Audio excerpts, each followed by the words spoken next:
రైతులను ఉద్దేశించి ప్రసంగిస్తారు. అందరూ సమన్వయంతో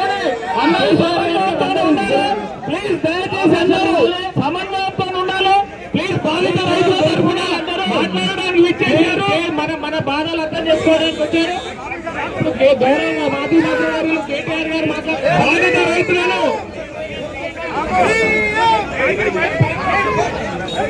ఈరోజు మన పర్కాల్ మండల కేంద్రంలో 3 సార్లు అలైన్మెంట్ మార్చిరు. కాబట్టి కలవృత్తిలో ఉన్నటువంటి రైతాంగం మొత్తం కూడా నష్టపోతుంది. మీరు వచ్చారు కాబట్టి మొన్న మొత్తం టీఆర్ఎస్ లో పెద్ద ఎత్తున మీటింగ్ జరిగింది. ఈ రోజు టీఆర్ఎస్ పార్టీ అండగా ఉంటుంది. రైతులను కాపాడుకుంటాము.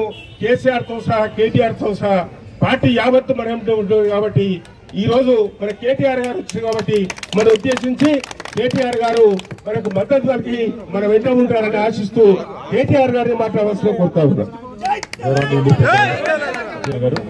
అలాగే ఈరోజు ఈ కడతాల గ్రామంలో ఈ సబ్ స్టేషన్ మన ఈ ట్రాన్స్మిషన్ లైన్ నిర్మాణం కోసం ఏదైతే నష్టం జరుగుతున్నదో 21 రోజులుగా 765 మన దానికి సంబంధించిన హై టెన్షన్ లైన్ సంబంధించిన అంశం పట్టుకొని రైతులకు నష్టం జరుగుతుందన్న మాట మీదకి వెళ్ళి నిరాహార దీక్షలు చేస్తున్న రైతు సోదరులందరికీ, అట్లాగే ఇదే కల్వకుర్తి నియోజకవర్గంలో గ్రీన్ ఫీల్డ్ రోడ్డు ఏదైతే రాష్ట్ర ప్రభుత్వం మరి ఉద్దేశపూర్వకంగా వాళ్ళ భూముల విలువలు పెంచుకోవడానికి అక్కర్లేని ఒక రోడ్ వేసి దగ్గర 1200 ఎకరాలు మరి పట్టా భూములను తీసుకునే ప్రయత్నం చేస్తున్నదో దానికి సంబంధించి కూడా రైతులు ఆందోళన చేస్తూ ఉన్నారు.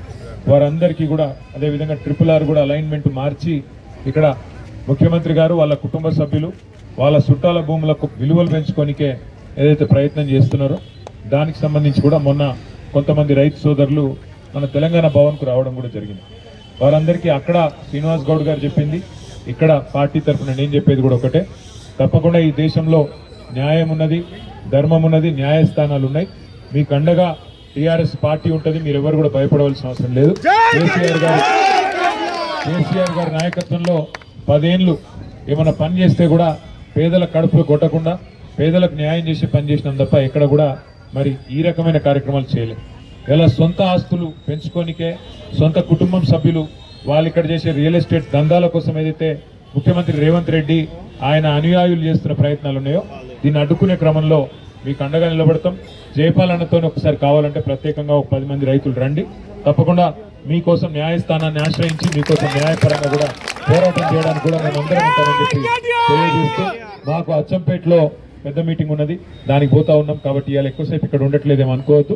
తప్పకుండా భవిష్యత్తులో 10 మంది రైతులు వచ్చినట్టయితే కలుసుకొని మీ అందరితో కూడా మాట్లాడుకుందామని చెప్పి తెలియజేస్తూ మీకు న్యాయస్థానాల్లో కూడా అండగా ఉంటామని తెలియజేస్తూ ధన్యవాదాలు. Thank you. జై తెలంగాణ.